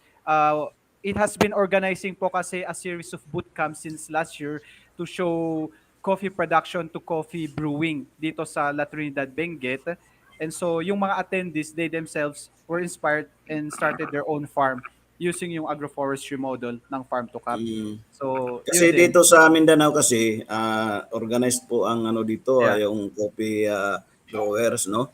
So may mga association dito, may mga organization dito, cooperative na ng mga coffee So sikat sila dito, where in fact nanalo ito yung nila, isang cooperative nila sa pinakamagandang coffee sa pati sa ibang bansa nanalo sila. Yeah. So ngayon meron akong kaibigan dito, nagpatanim sila ng coffee, nasa mga 10,000 hectares yung pinataniman nila. So parang ngayon nasa 30,000 na siguro yung natanim nila na seedlings. At may sila, tawag nito partner sila ng mga Canadian So yung Canadian, sila yung buyer nila sa ano nila, produce nila. So dito sa Mindanao kasi maraming ano dito, tawag nito yung kagubatan, ayun ang kina-convert din nila katulad ng ginawa ninyo. It so happen lang na talagang na-organize na sila at pati buyer mayroon na sila. So parin ano sila, pariner yung mga buyer nila. Pero in fact na meet ko na rin yun eh. At maganda ring gayahin yun. So ano yan? At ano sila talaga ng training, yung hands-on na training sa coffee production from germination, planting hanggang sa ano na, yung harvesting, picking ng fruit, berries. Yun lang po, napakagandang programa yan at napalaganap. Yeah. Just to add pala na dito sa Naturland is we have partners who are also engaged with agroforestry coffee, especially dito sa Tublay, Benguet. And dito naman, mostly na meron sila are pine forest, intercrop with alnos and other species. So slowly they are pioneering that kind of system, the Naturland way of growing coffee, the agroforestry way. So Agroforestry way. Yun ang gusto ko maalala ng term. You have to go into agricultural production without going to slash and burn, di ba? Kasi yung mga tao slash and burn eh. That's true. In fact, pag pumunta ka dito sa sa partner farmer ng Naturland dito sa Tublay, hindi mo akakalain na farm, parang gubat. But if you go inside, there's the coffee na integrated sa mga bigger trees like alnos and pine. Yeah. Kapets, matanong po kita. Yung nababanggit ni Sir DJ dito na agri-forestry. Coffee lang po ba yung pwedeng gamitin or can we also use other products in the same manner? Actually, ang pinaka-viable lang talaga na pwede sa undercropping sa forest is itong coffee. Kasi naturally sila grown sila sa talaga sa forest. So hindi katulad sa ibang plant, ibang tanim o prutas, halimbawa, hindi po sila sanay sa walang araw. Hindi katulad ng coffee, nabubuhay maski kunti lang ang kagaya po ng mga citrus plants po ba? Hindi po kaya hindi po sila mabuhay diyan sa sa ilalim ng ng mga gubat.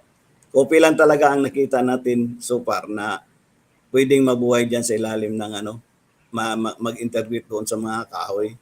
Pero yung mga prutas na malaki, halimbawa itong mga marang ganoon, pwede yan sila. Marang itong langka, pwede yan yung mga big trees talaga. Big trees. Pero yung part of the forest. Katulad ng coffee, maliliit, is coffee lang talaga ang pwede. Okay. Kala ko naman yung mga kalamansi, mga dalandan, pwede, hindi pala. Hindi nila kaya mabuhay sa walang init. So kailangan nila ng at least 70% na na sunlight. Katulad ng coffee, maski may 30% ng sunlight yan, buhay sila. Maski anong variety yun, Arabica, Excelsa, Robusta, nabubuhay po sa ilalim ng ng kagubatan. Kaya lang minsan itong Arabica mahirapan din mabuhay sa mamunga sa open, pero namumunga rin at nilang katulad nung ibang variety na talagang expose sila sa mainit. Ito nga Nestle, pag nag-seminar ka nag-training ka sa Nestle, hindi discourage nilang magtanim ng undercropping. Gusto nila open talaga. Open yung variety nila, yung robusta yun sa kanila. Robusta. So more on talaga expose sa init yun at lowland sila. Taka maganda rin yung actually nalaganap din nila yung mga seminars na pinalaganap dito sa Mindanao. Halos lahat kasi ng mga association dito, mga grupo, cooperatives, yung nakita ko, yung pattern talaga ng seminar, o lecture, o training na ginawa ng Nestle, yun ang sinusunod.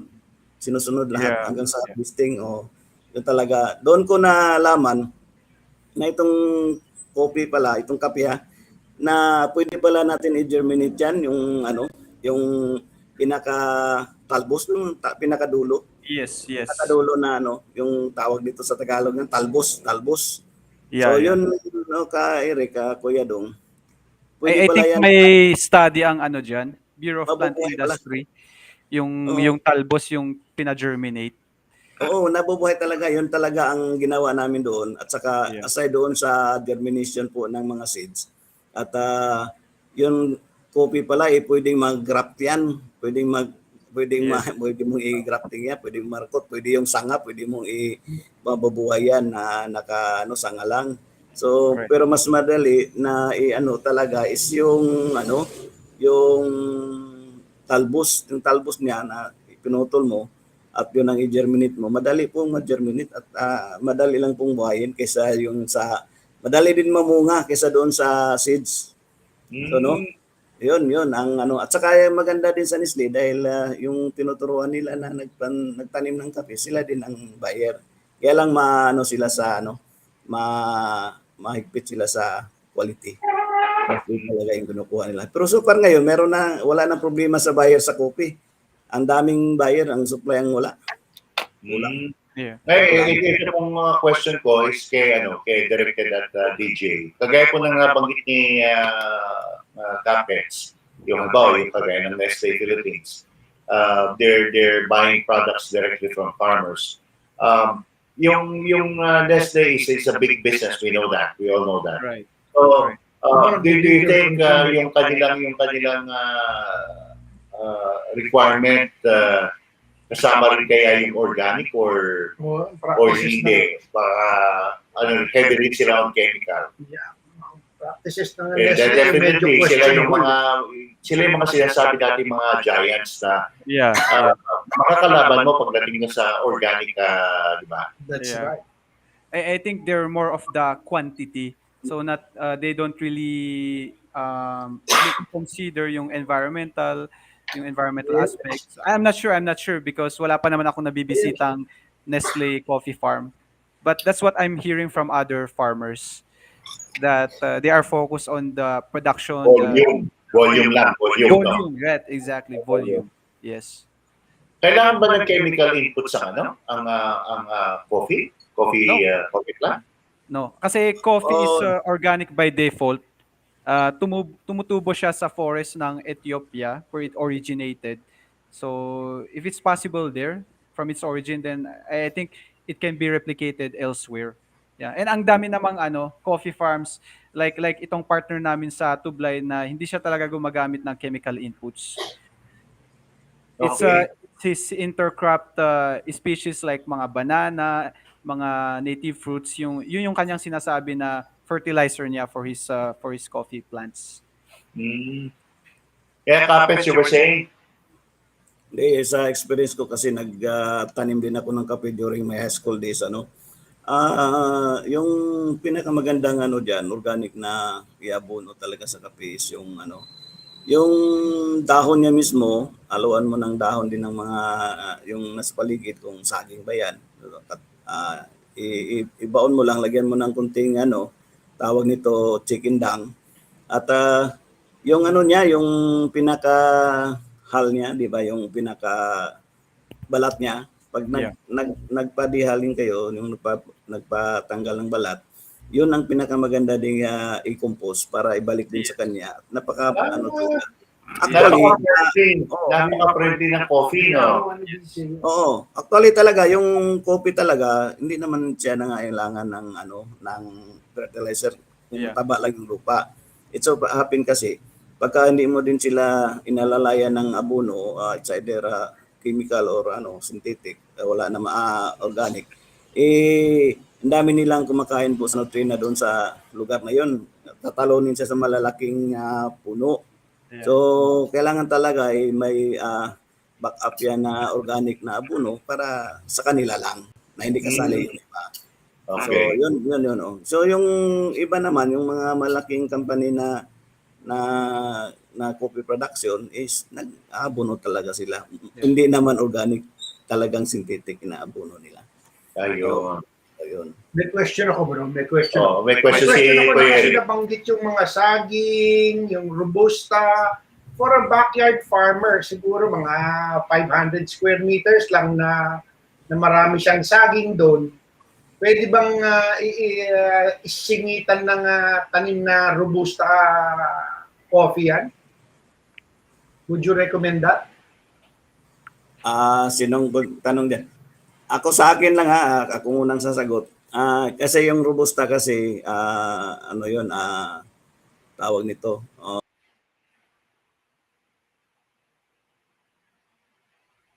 It's either lula, nailan, sa malilim na lugar o sa open, nabubuhay kape na yan. Yun ang sinusunod.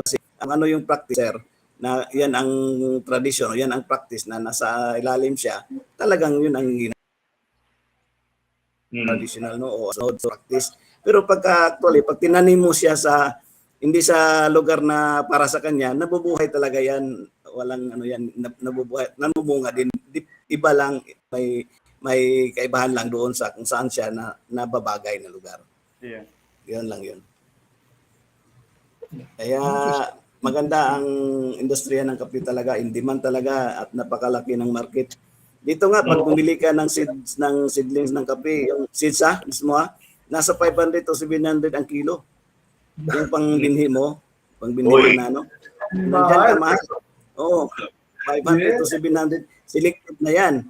So, classified na yan as class A, pang talaga yan. So, at yung beans talaga, pag gusto kang bumili at maggawa ka ng kopi, halos 200 ang kilo dito.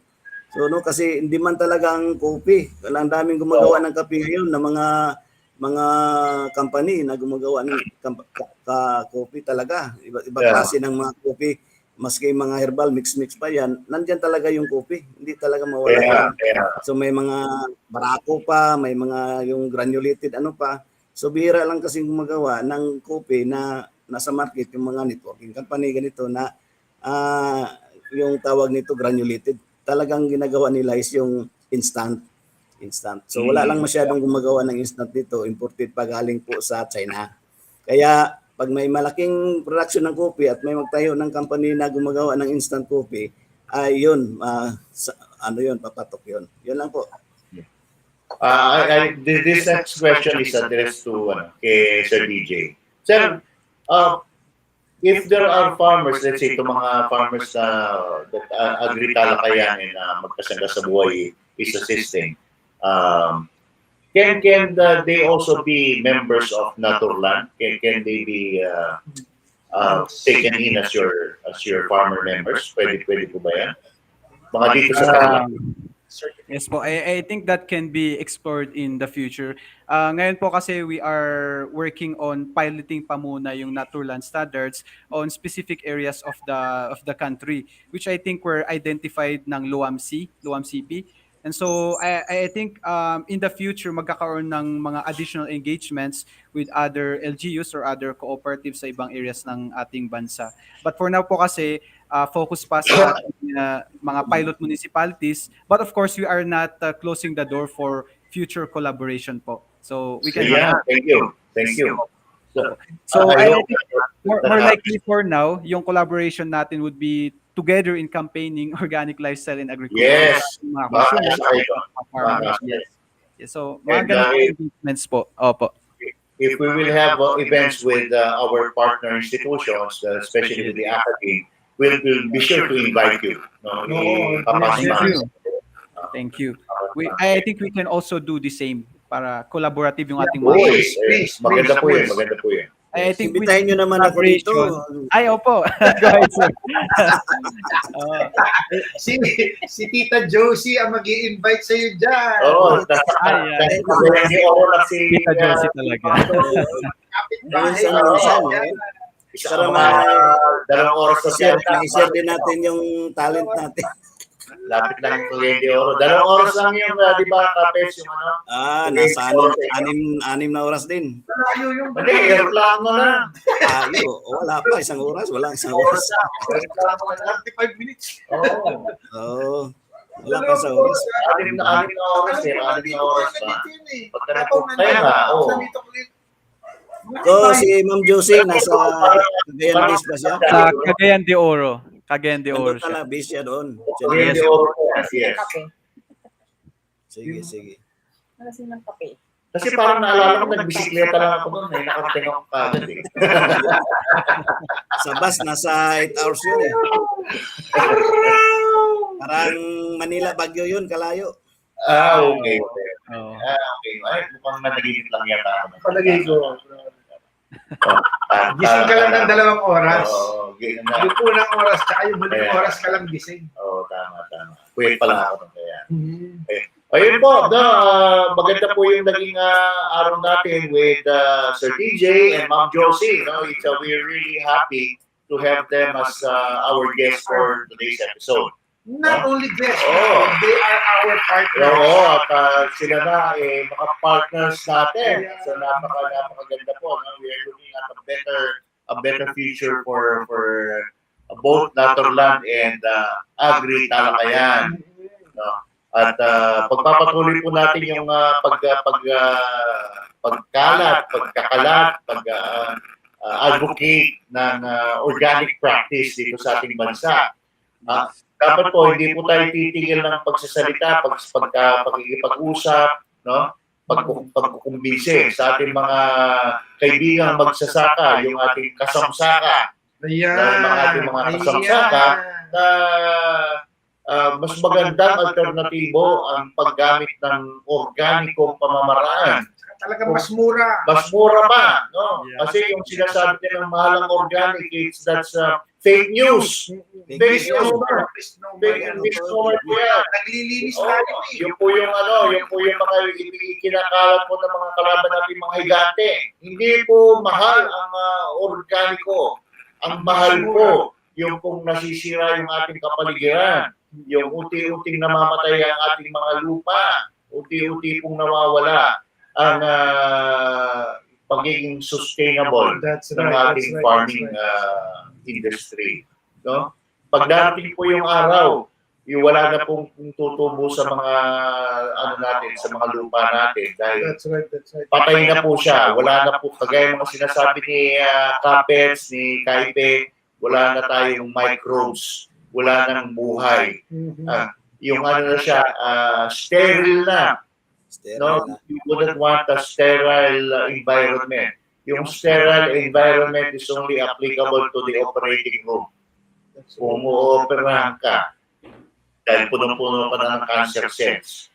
Dahil wala ka ng pag-asa. Yan kakakain mo ng mga pesticide, ng mga pagkain punong-puno ng pesticide, herbicide, fungicide, at suicide.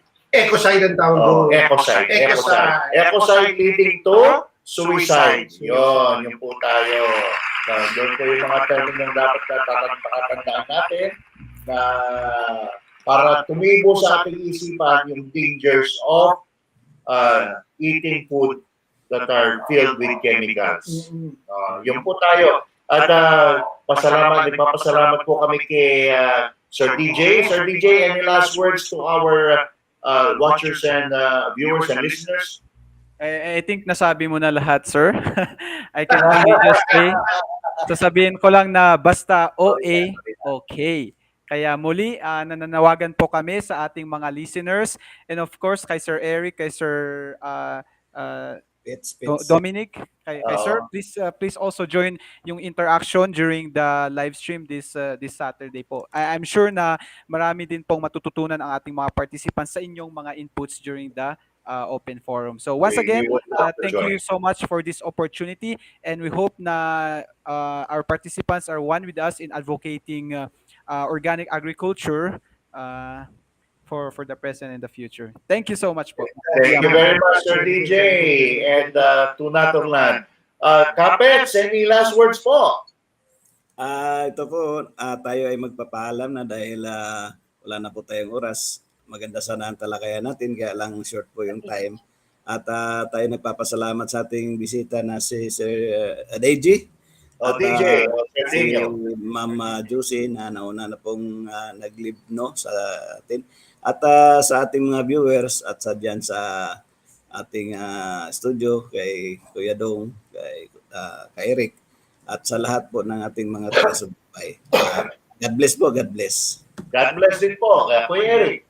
Ito naman, alam niyo pagka umaga, nag-good morning ako dito sa mga tropa natin, no? Mga organic practitioners at saka yung mga tumatangkilik sa ating practice. Ito, babasahin ko yung isang post sa write-up na, hindi naman write-up to, parang ano lang to, inspiring words ni Matthew Scully. Factory farming came about from a moral race to the bottom. Pababa talaga yan, katulad ng Nestle. Sorry to say.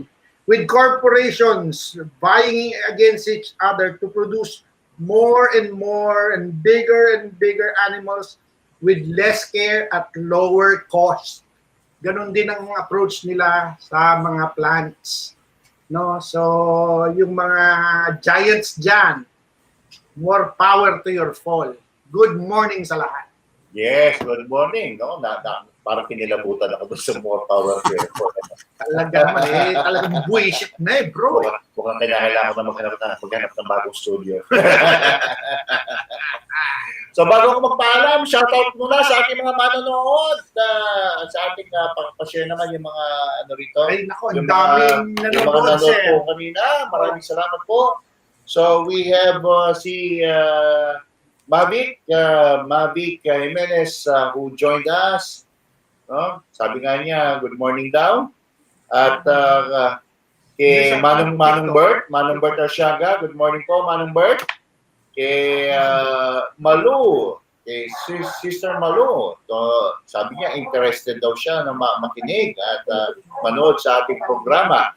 At sa ating favorite baker na si Michelle Taya, good morning. Good morning. At si Chief Edwin Corpus ng Barangay Maligaya, mga kasangga natin dito sa Barangay Maligaya. Si PWD President Ramon Berenguer, good morning, Brother Ramon. At si habang hindi pa nababasa, thank you nga pala doon sa pa-lunch ni Joe Cap last week, ha? Oo, thank you sa pa-lunch pala ni Joe Cap. Grabing lunch yun, ha? Ni Kapitana Janet. Maraming salamat sa inyong pa-lunch ng nakaraang linggo. Thank you very much. At kami umuwing busog na busog. Sobrang bondat. At halos hindi na makalakad pagkatapos. Diyan po nagtatapos ang ating programang Agri-Talakayan. Oo, at kita-kita po muli tayo ngayong darating na Sabado sa ating programang Magkasangga sa Buhay. At dito po nagpapaalam ang inyong Kuya Dong na sana po itong araw ng Miyerkules puno ng pagpapala at punong-puno po ng biyaya para sa lahat. Maraming salamat po and God bless. Good morning. Good morning po.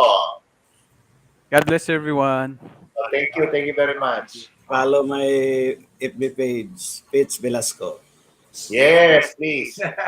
Follow Naturland Philippines din. Yes, please follow Naturland. I-post mo nga yung ating mga IG followers natin, IG viewers, si Jade, It's Rich, Aw Nang, tsaka si Selly Laksina. Nag-aayos natin yung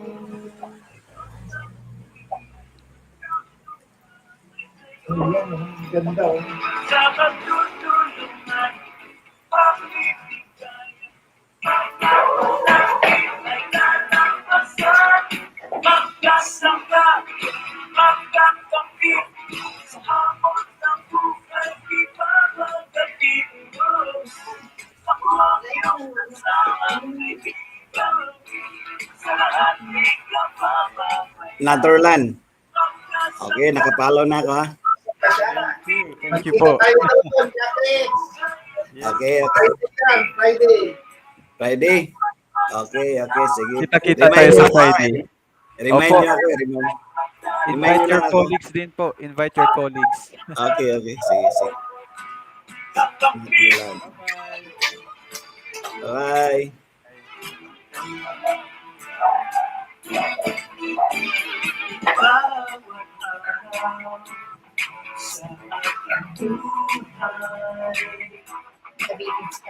Sabay pagsusubalit Diyos ang patuloy natin.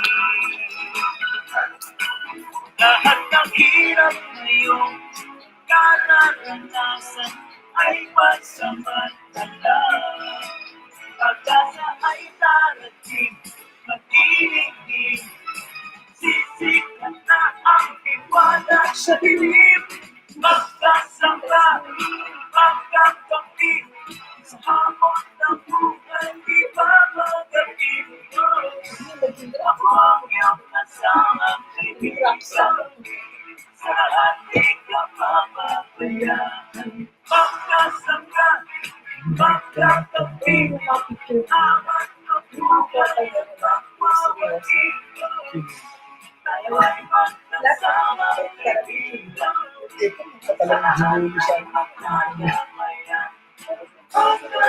Kailangan na rin ito.